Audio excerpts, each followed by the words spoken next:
Sa existing po kasi right now na marketplace, na e-commerce marketplace, di ba po puro products lang?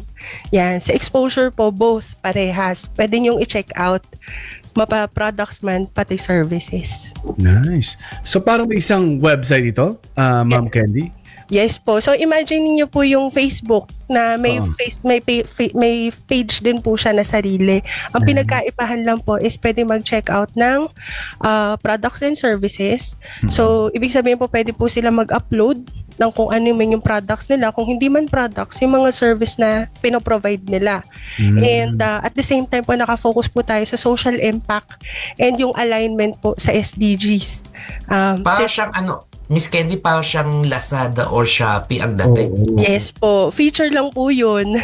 Bali, opo, grabe. So, initially po yung po talaga. So, para po matulungan sila na makahanap ng supporters ng yung parang specific lang po sa mga social enterprise. Sila po kasi yung mga nag-habi, ayan, gumagawa ng handicrafts, yan. Sila yan, po yan. Maganda.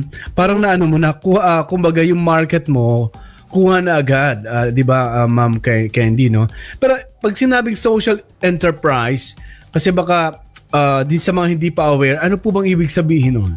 Yes po. A social enterprise po, yung business ng mga social entrepreneurs. Yeah.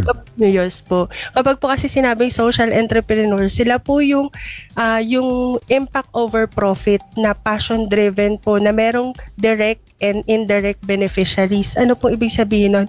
Yung po mga direct beneficiaries, nakakapagbigay po sila ng trabaho sa mga trying to include yung kahit po mga PWDs, mabibigyan ng work, ganyan. Mga youth, yan, pwede po sila mabigyan ng work na kahit na, na imbes na kita na nila sa sarili, meron pang tinabi para makatulong pa, makapagbigay ng trainings para ma-upskill pa yung employees nila, ganun po.